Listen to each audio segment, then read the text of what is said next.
কচুর মূল্য এবছর খুব চড়া। সজল একজন গরিব চাষি।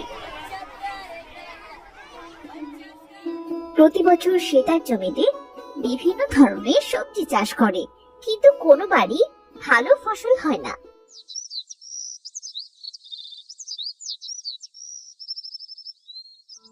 তাই সে রাগ করে এবার তার ক্ষেতে কচু চাষ করে।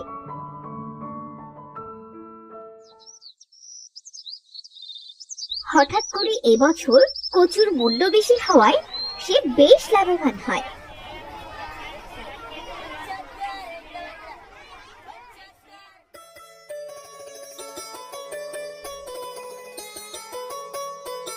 কত অভাবে দিন কেটেছে আমাদের, সৃষ্টিকর্তা আমাদের দিকে মুখ তুলে তাকিয়েছেন। হ্যাঁ বউ, কত ফসল জীবনে চাষ করলাম, কোনোবারই ফসল বাড়িতে আনতে পারি না। কিন্তু এবছর রাগ করে কচু চাষ করায় কচুটাই ভালো হলো গো। সবই কপাল, বুঝেছো? সারা বছর যদি কচুর এমন চড়া দাম থাকে, তবে সংসারটা বেশ ভালোভাবে চলবে আমাদের।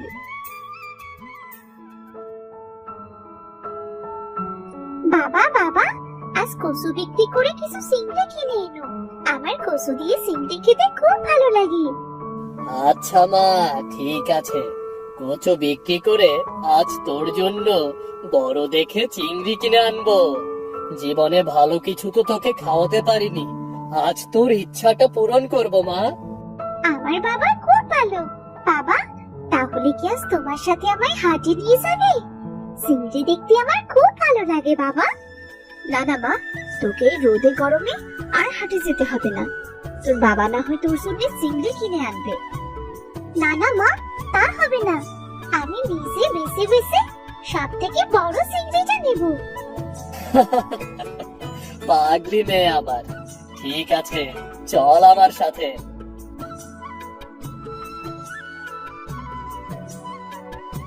সজল কচুর ঝুড়ি মাথায় করে তার মেয়ে চন্দ্রাকে নিয়ে হাটের দিকে রওনা হলো।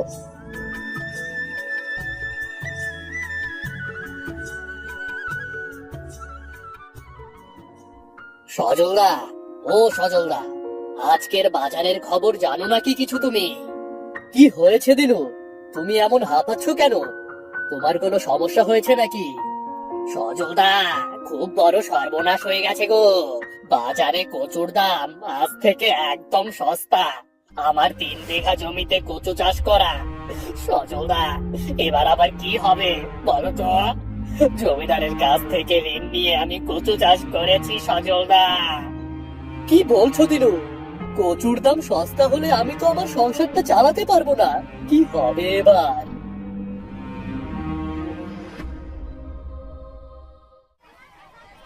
সজল সেদিন অল্প কিছু কচু বেচতে পারলো।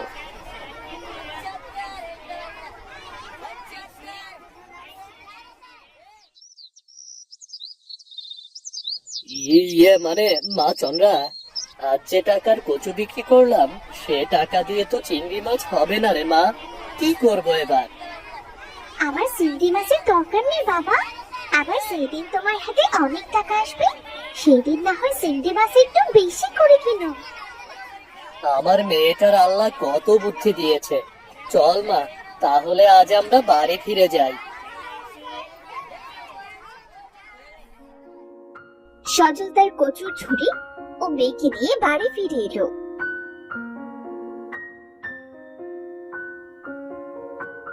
কি গো, আজ কচু ফিরিয়ে আনলে যে?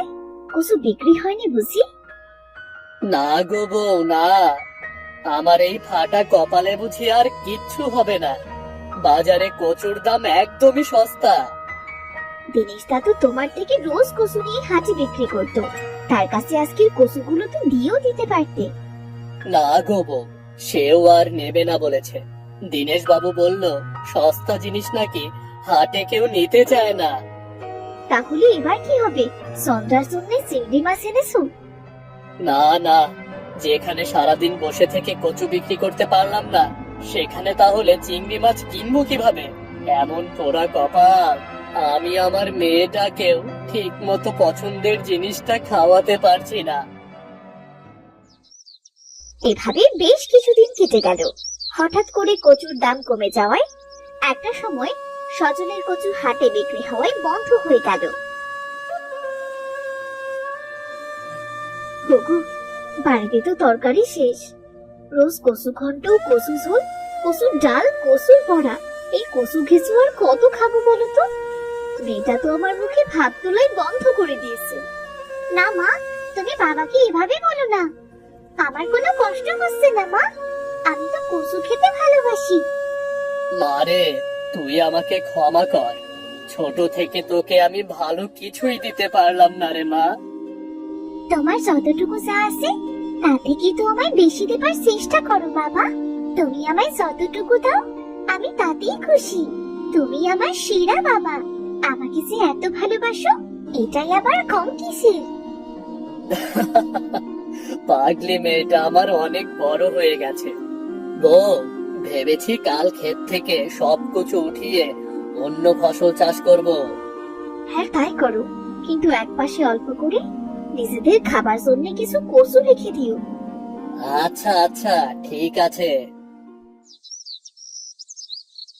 পরদিন সকালে সজল তার জমির এক পাশে অল্প করে কচু রেখে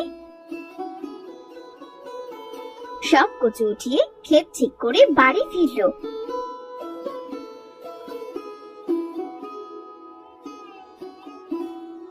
কি গো, কাজ শেষ হলো বুঝি? হ্যাঁ, তা তো হলো। ক্ষেত থেকে সব কচু পরিষ্কার করে তবেই বাড়ি ফিরলাম। জমিদারের কাছ থেকে কিছু টাকা ঋণ নিয়ে তবেই ফসল ফলাতে হবে। তাছাড়া তো আর কোনো উপায় নেই গো। ঋণের টাকা যদি এনে শোধ করতে না পারো তখন কি হবে? জমিদার তো আমাদের ভিটে মাটি কিনে নেবে গো। না না বউ, এবার আমি মন দিয়ে চাষবাস করব। আমার ফসলের এবার কিচ্ছু হতে দেব না। পরদিন সকালে সজল জমিদারের কাছে গেল টাকা আনতে। আরে সজল যে, তাই সাত সকালে আমার বাড়িতে কি মনে করে? জমিদার মশাই, আপনার কাছে টাকা নিতে এসেছি ফসল ফলাবার জন্য।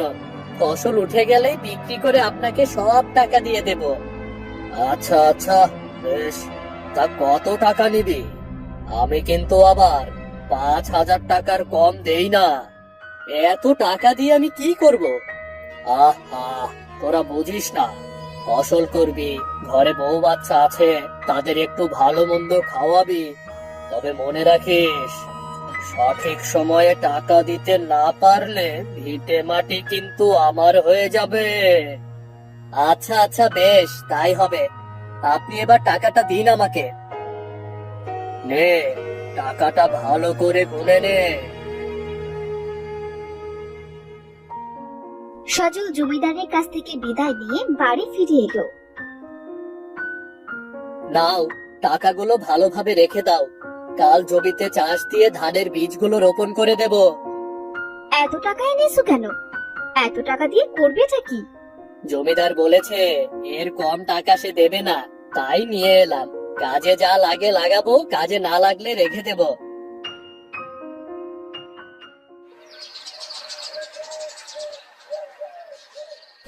সেদিন রাতে শুরু হলো মুষলধারে বৃষ্টি। চারপাশের মাঠ ঘাট সব ডুবে গেল বৃষ্টির পানিতে। পরের দিন বুঝলে বউ, পানিটা হয়ে বেশ ভালোই হলো। জমিতে চাষ দিতে সুবিধা হবে। এখন একবার মাঠে গিয়ে দেখো না ক্ষেতটার কি অবস্থা। সজল মাঠে গিয়ে দেখলো যেখানে জমির এক অংশে কচু রাখা ছিল সে জমিটুকুই পানিতে পরিপূর্ণ হয়ে আছে। নীল দেখতে ওটা কি লাভ দিল? ভালোভাবে বুঝতেও তো পারলাম না। বোন, আমরা তো নদীর জল থেকে ভেসে এখানে এলাম। ওই দেখ, ওই মানুষটা আমাদের কিভাবে চোখ দিয়ে খুঁজছে। যদি ধরা পড়ে যাই? আরে না, কিচ্ছু হবে না। লোকটিকে দেখে তো বেশ সহজ সরলই মনে হচ্ছে। কিন্তু বলতো বোন, এবার আমরা এখান থেকে বেরিয়ে নদীতে যাবো কি করে? যাবার তো কোনো রাস্তাও নেই রে বোন। না জানি এখান থেকে আমাদের মৃত্যু হয়ে যায় নাকি। না, কিচ্ছু তো দেখা যাচ্ছে না, হবে হয়তো কিছু। ও সজলদা, সজলদা, সজলদা, তুমি কি আমার কথা শুনতে পাচ্ছ? আরে বিনয়, কি যে বলো, কচু ক্ষেত যে উঠিয়ে দিলে, অন্য ফসল চাষ করবে বুঝি? হ্যাঁ বিনয়, হঠাৎ করে কচুর দাম পড়ে যাওয়ায় কচু আর বিক্রি হচ্ছিল না, তাই ভাবলাম কচু রেখে আর কি করব, এগুলো উঠিয়ে অন্য ফসল চাষ করি। খুব ভালো করেছো। তা এটুকু কচু কি করতে রেখেছো গো? নিজেদের খাবারের জন্য মাঝে মাঝে কচু খেতে তো আর মন্দ লাগে না রে।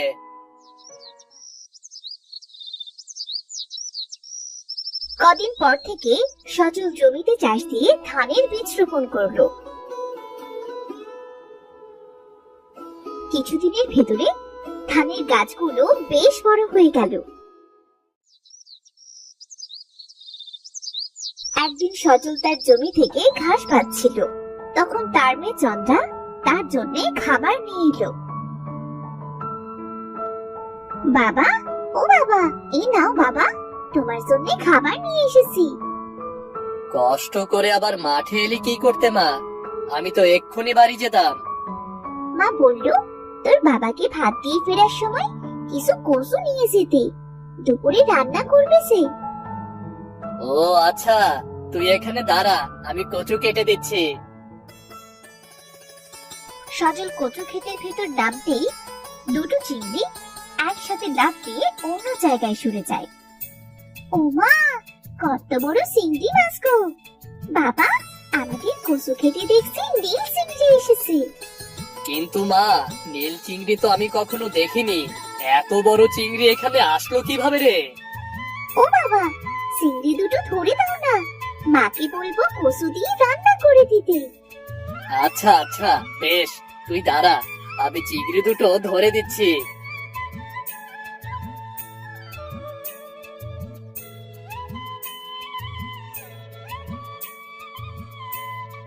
সজল পানির ভেতরে ঘুরে ঘুরে একটা চিংড়ি ধরতে পারে। এই তো, একটা চিংড়ি ধরতে পেরেছি, আর একটা ধরবো কিভাবে? ওকে তো ধরাই যাচ্ছে না। তখন আরেকটি চিংড়ি সজলের সামনে এসে বলল, দয়া করো, দয়া করে আমার বোনকে ছেড়ে দাও, আমাকে নিয়ে যাও, আমার বোনটা যে মানুষকে খুব ভয় পায়। কথা বলা চিংড়ি, তোমরা কথা বলছো? তাহলে তো তোমরা কোনো সাধারণ চিংড়ি নও। কে তোমরা? আসলে আমরা নীল চিংড়ি কন্যা। সেদিন বৃষ্টির জলে আমরা নদী থেকে ভেসে এই গর্তের ভেতর পড়েছিলাম, তাই আমাদের চিংড়ি রাজ্যে আর ফিরে যেতে পারিনি। আহারে, না জানি তোমাদের এখানে কত কষ্ট হচ্ছে। চলো, আমি তোমাদের নদীতে আবার ছেড়ে দিয়ে আসি। না না, আমরা আরো কিছুদিন এখানে থাকতে চাই। এখানে আমরা কত স্বাধীনভাবে ঘুরতে পারছি, কিন্তু নদীতে ফিরলে বাবা মা আমাদের আরেকটু ঘুরতে দেবে না। বাবা, তাহলে মাছ দুটোকে এখানেই ছেড়ে দাও না, ওরা যখন ওদের রাজ্যে ফিরে যাবে তখন না হয় নদীতে ছেড়ে দিয়ে এসো। তোমরা কত ভালো মানুষ, সৃষ্টিকর্তা তোমাদের মঙ্গল করুন। এভাবে আরো কিছুদিন চলে গেল। সজলের ফসল এবারও নষ্ট হলো। হায় হায় রে, আমার ফসল যে এবারও নষ্ট হয়ে গেল। এবার আমি জমিদারের টাকা কিভাবে শোধ করব? আমার যে আর কোনো পথ খোলা থাকলো না। ভিটে মাটি ছেড়ে এবার আমায় নিরুদ্দেশ হতে হবে। বোন, আমার মনে হয় মহৎ লোকটি কোনো বিপদে পড়েছে, তাই এমন হাত পা ছেড়ে খাচ্ছে। চল বোন, আমরা তাকে জিজ্ঞেস করি তার কি সমস্যা। এই যে চাষি, ও চাষি, তুমি কি আমাদের কথা শুনতে পাচ্ছ? আমরা নীল চিংড়ি গো, এদিকে একটু এসো। নীল চিংড়ি? আরে, আমি তো এই দুটো চিংড়ির কথা ভুলেই গিয়েছিলাম। ওদের কি সাহায্যের প্রয়োজন নাকি? নীল চিংড়ি, তোমরা কি বলছো? নীল চিংড়ি, তোমাদের কি এখন আমার সাহায্য প্রয়োজন? সাহায্যের কথা তো পরে ভাবা যাবে, আগে বলো, তুমি এভাবে কেন কাঁদছিলে? আসলে আমি এই জমিতে যখনই ফসল রোপণ করি আমার সব ফসল নষ্ট হয়ে যায়। এবার জমিদারের কাছ থেকে ঋণ নিয়ে চাষ করা শুরু করেছি, কিন্তু দুর্ভাগ্য আমার সব ফসল নষ্ট হয়ে গেল। তাই দুঃখ লাগছে। কিভাবে জমিদারের সকল ঋণ পরিশোধ করব আমি? ও, এই কথা, তাই তুমি কাঁদছিলে।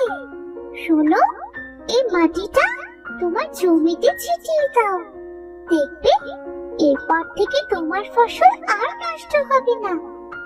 ধন্যবাদ নীল চিংড়ি, তোমাদের অনেক ধন্যবাদ। এই যে ভালো চাষি, এখানকার পানি দিন দিন শুকিয়ে যাচ্ছে প্রায়। এখানে থাকতে আমাদের খুব কষ্ট হচ্ছে।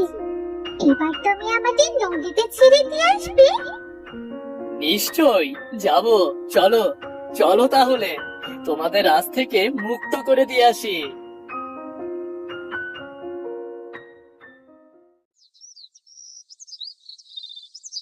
সজল তখন নীল দুটি চিংড়িকে জলে ছেড়ে দিল।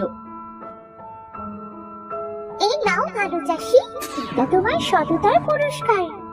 এই মোহর দিয়ে তুমি তোমার ঋণ শোধ করবে এবং তোমার প্রয়োজনীয় সকল জিনিসের অভাব পূরণ করবে। তোমাদের আবারও ধন্যবাদ ভালো চিংড়ি। ভালো থেকো তোমরা, কেমন?